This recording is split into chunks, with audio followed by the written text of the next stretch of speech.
You're witnessing them. You're the observer. Right? It's the I, it. There is an I. We don't know what that is yet. Different than everything that is arising in the awareness of that I.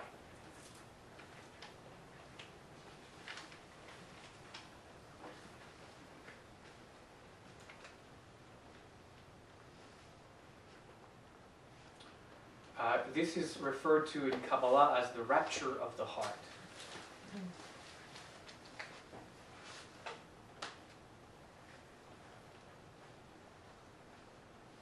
Here, the heart truly desires godliness, and love is revealed in its fullness in the heart.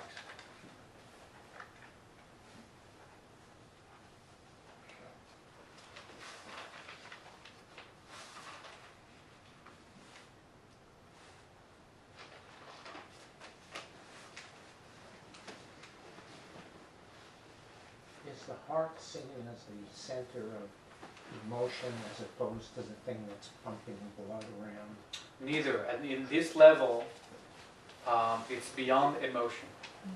Right? We are witnessing our emotions now. So it's a different understanding of heart. It's more a heart space than anything that is connected to body. It's a place of perception. It's a level of witnessing. It's the kind of love, when we talk about the rapture of the heart, in the Ve'ahavta, the first phrase of the prayer of the Ve'ahavta is, you shall love the Eternal One, your God, with all your heart, with all your soul, and with all your being. That kind of, it's a full-on, absolute moving into love, with all your heart, with all your soul, with all your being. That's what it is. It's surrendering into that. And it's possible to do that because you're no longer caught into the thoughts that say, well, what is this about? The judgments or whatever.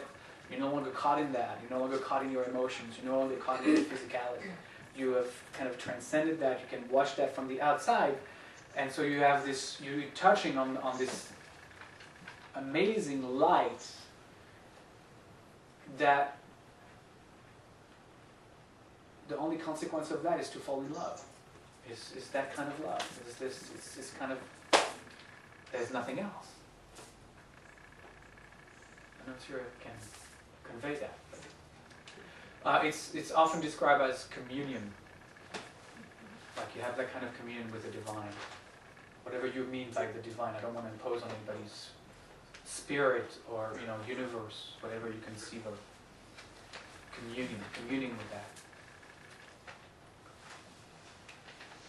So I will leave you with a little homework because we don't have time to do that exercise now. Because there is a specific exercise here that is about drawing the letters of the Hebrew alphabet.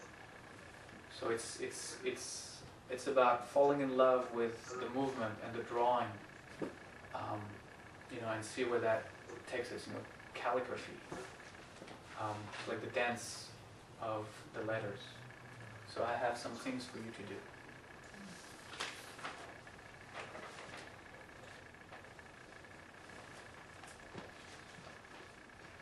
Chaya.